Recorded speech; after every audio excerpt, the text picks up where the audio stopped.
Hello guys, I'm Joshua8600 and welcome to the review showcase of the Atari Flashback 8.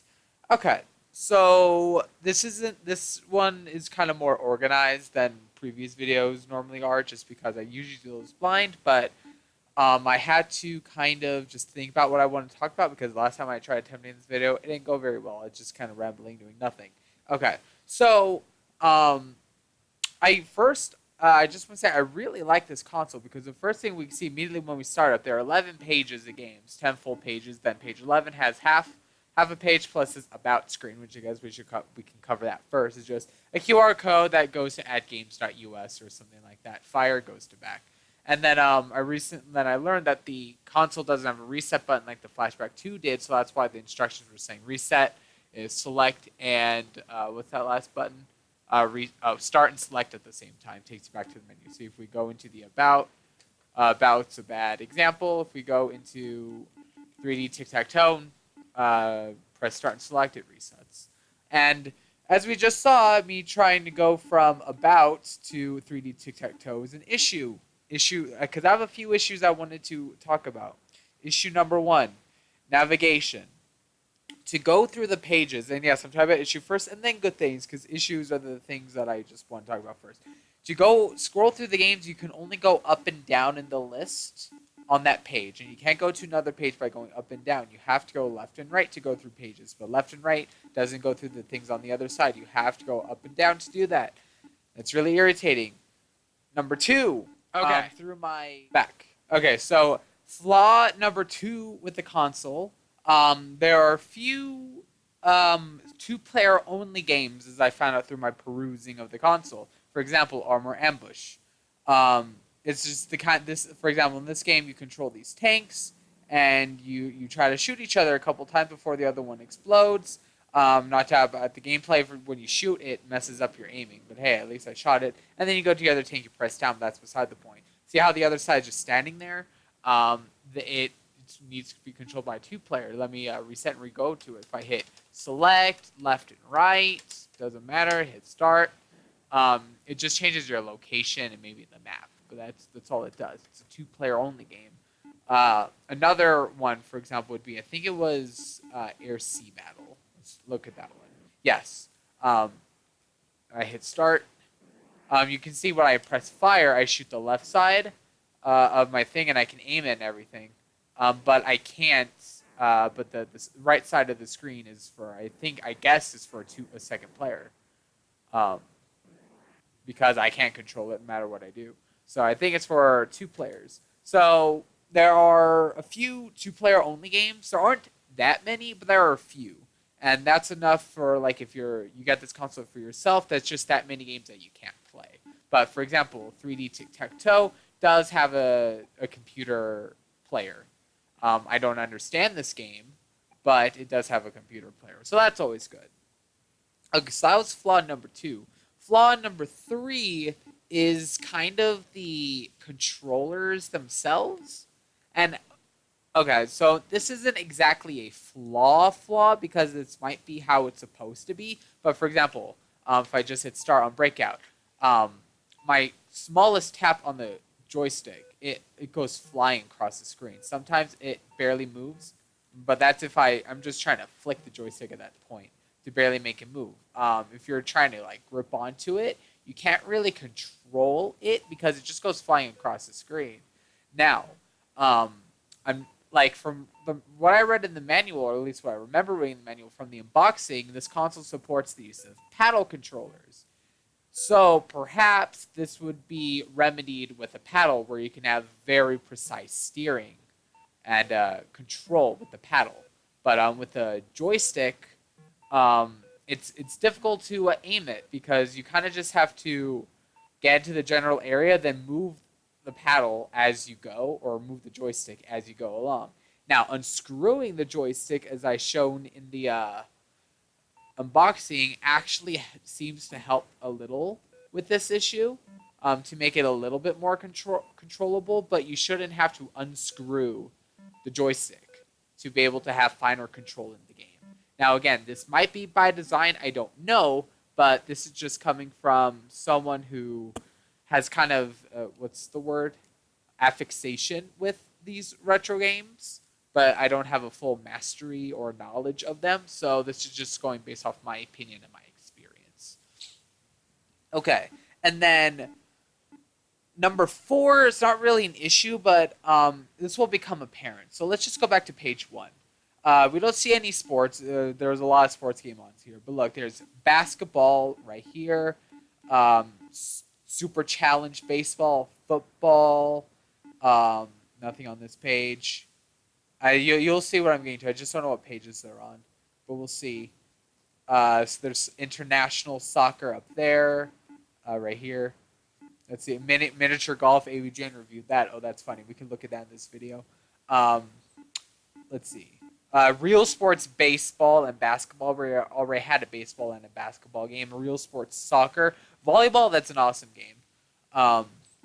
But so yeah, we have another soccer game. There is, where are they? Another baseball, another football, another breakout, but that's fine. We are checkers, chess, and then yeah. But you see, we have like 3 different baseball games, 3 different football games. There's a repetition of sports games, and I don't think that's really necessary because I mean, AVGN showed different Atari sports games. There's a lot of them. But do a lot of sports games need to be jam-packed into the Atari Flashback 8? Couldn't they have shown others? I mean, probably they would need to get licenses to put on them. Like, Ad Games would need licensing to put other games on here. But I don't know. I just feel like they didn't necessarily need to just put all these sports games. Especially, oh, look, Championship Soccer up here. I think I might have missed that in my initial thing through this. But again, that just means there's more that I might have missed. There's just regular football right here. Don't know if I already pointed that out. But so yeah, there's a lot of sports games. Okay, so I think that's pretty much all, like, I guess you can call them complaints with this console, because now I want to talk about the good things with the console. 1, 10 pages of games, well, 10 and a half pages of games with 1, 2, 3, 4, 5, 6, 7, 8, 9, 10 games on each page, so that's really 105, right? Isn't that what the box said? I don't remember. I should refresh myself. But yeah, there's a lot of games on here. That's really good. And, you know, there are a lot of classics on here. For example, Adventure. I love Adventure. You know the game. You know Adventure, where you're this little square. You get keys, and then there are random arrows. And then when you go down, let's see, so maybe it's in the next room. I should have chose a higher difficulty to prove my point. But yeah, you saw a duck right there. And then you're looking for, let's see. And see, look, then you see the 2 brackets. There's a bridge. The arrow's a sword. The ducks are dragons. But yeah, they get eaten by a duck, and then game's over. But yeah, you know, it's an adventure. And then Adventure 2 is on here. Asteroids is on here. Atari Climber. Backgammon's on here. Yes, this is totally a classic. I mean, look at this. So let's hit start. And then it does a roll. I'm not sure if this is me or not. No, it looked like it was the computer. Yes, it's the computer. But yeah, it's backgammon. I love backgammon.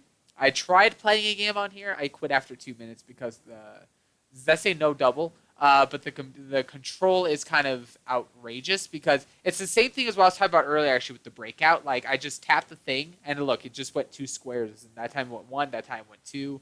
2 again. It's really hard to be precise with this. Even in backgammon, it's hard to be precise.